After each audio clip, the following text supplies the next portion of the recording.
Hi friends, అందరికీ నమస్తే. AP constable aspirants అందరికీ నమస్తే. మనం ఆల్రెడీ చెప్పడం జరిగింది. మెయిన్స్ రాసే అభ్యర్థుల సంఖ్య ఎంత ఉండబోతుందని క్లియర్‌గా మన యొక్క ఎక్స్‌పెక్టెడ్ అనేది డేటాను 100%గా మ్యాచ్ అవ్వడం జరిగింది. ఒక్కసారి అది కూడా క్లియర్‌గా మీ ముందుకు తీసుకొచ్చే ప్రయత్నం చేస్తాను. ఒకసారి చూసే ప్రయత్నం చేద్దాం ఫ్రెండ్స్. ఓకే, ఏదేమైనప్పటికీ మన ఛానల్ మరొక్కసారి కూడా మనం జెన్యూన్ ఇన్ఫర్మేషన్ ఇస్తాం. అది ఎక్స్‌పెక్టెడ్ ఏది చెప్పినా కూడా 100%గా మనకు రైట్ అయ్యే అవకాశం 100%గా దీన్ని బట్టి మనం క్లియర్‌గా అర్థం చేసుకోవచ్చు. ఆ యొక్క వీడియో కూడా నేను చెప్పిన వీడియో కూడా క్లియర్‌గా మీ ముందుకు నేను తీసుకొచ్చే ప్రయత్నం చేస్తాను. 100% అయితే కరెక్ట్‌గా మనకు ఈ యొక్క ప్రూఫ్ అనేది కరెక్ట్ విత్ ప్రూఫ్తో రావడం జరిగింది. 100% కరెక్ట్ అవ్వడం జరిగింది. ఓకేనా ఫ్రెండ్స్, మనం చూసినట్లయితే ఏందా అప్డేట్ అనేది ఒకసారి చూసినట్లయితే కానిస్టేబుల్ పోస్టులకు 39,000 మందికి అర్హత. కానిస్టేబుల్ పోస్టులకు 6,100 పోస్టులకు గాను 39,000 మంది అర్హత సాధించారు. పూర్తయిన దేహదారుడి పరీక్షలు త్వరలో తుది రాత పరీక్ష. కోర్టు తీర్పు మేరకు హోంగార్డులపై నిర్ణయం. పీఆర్బీ చైర్మన్ రవిప్రకాష్ గారు చూసినట్లయితే ఇంకా రాష్ట్ర ప్రభుత్వం త్వరలో భర్తీ చేరిన 6,100 పోలీస్ కానిస్టేబుల్ పోస్టులకు పోటీ పడుతున్న అభ్యర్థులు 39,000 మంది దేహదారుడి శారీరక సామర్థ్య పరీక్షలు అర్హత సాధించారు. ప్రాథమిక పరీక్ష అర్హత 95,000 మందికి రాష్ట్ర వ్యాప్తంగా 2024 డిసెంబర్ జనవరి 30 నుంచి యొక్క ఫిజికల్ మెజర్మెంట్ టెస్టులు ప్రారంభించిన అవి గురువారం ముగిశాయి. నెల పాటు జరిగిన ఈ పరీక్షలకు 69,000 మంది మాత్రమే హాజరయ్యారు. ఎంతమందికి? 95,000 మందికి గాను 69,000 మంది మాత్రమే హాజరయ్యారు. అదే ఇంకా మెయిన్ పాయింట్ చూసినట్లయితే మనకి ఇక్కడ క్లియర్గా అర్థం చేసుకోవచ్చు. హోంగార్డుల కోటా విషయంలో కొందరు అభ్యర్థులు కోర్టును ఆశ్రయించడంతో పూర్తిగా వదిలేసింది.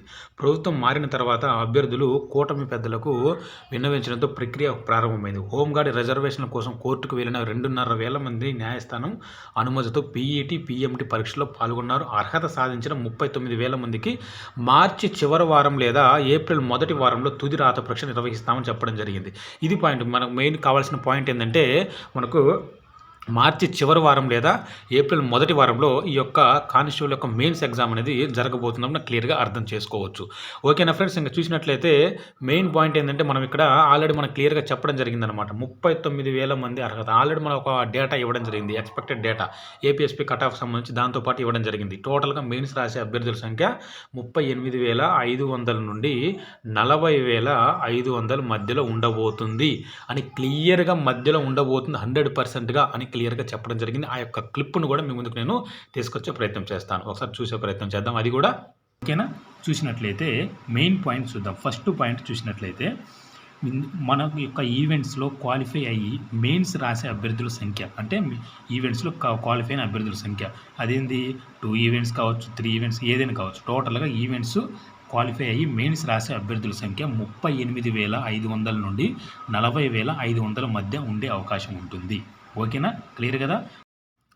ఓకేనా ఫ్రెండ్స్, క్లియర్గా అర్థమైంది అనుకుంటున్నాను. నేను ఆల్రెడీ మనం చెప్పిన ఎక్స్పెక్టెడ్ డేటా 100% ఇది కరెక్ట్ అవ్వడం జరిగింది. మళ్ళీ మన యొక్క ఛానల్ జెన్యూన్ ఇన్ఫర్మేషన్ ఏదైనా సరే మనం ఇచ్చే ఇన్ఫర్మేషన్ ఎక్స్పెక్టెడ్ అయినా సరే పర్ఫెక్ట్ ఇన్ఫర్మేషన్ అనాలిసిస్ చేసి బాగా లోతుగా అధ్యయనం చేసి మీ ముందుకు నేను తీసుకొస్తానని మళ్ళీ మరొకసారి నేను నిరూపించడం జరిగింది. అది నిజంగా మీకు నచ్చితే అది కరెక్టే, నిజమే, అది జెన్యూన్ ఇన్ఫర్మేషన్ అని మీకు అనిపిస్తే ఒక కామెంట్ చేయండి మిత్రులారా. ఓకేనా ఫ్రెండ్స్, లైక్ చేయండి, షేర్ చేయండి. థ్యాంక్ యూ సో మచ్ మిత్రులారా. మీ సపోర్ట్తో నేను ఇచ్చే ఇన్ఫర్మేషన్ ఏదైనా సరే ఒక ఎనాలిసిస్ అనేది లోతుగా అధ్యయనం చేసి మీ ముందుకు నేను తీసుకొస్తున్నాను. ఇంత క్లియర్గా మీ ముందుకు నేను తీసుకొచ్చాను విత్ ప్రూఫ్తో. Okay friends, thank you.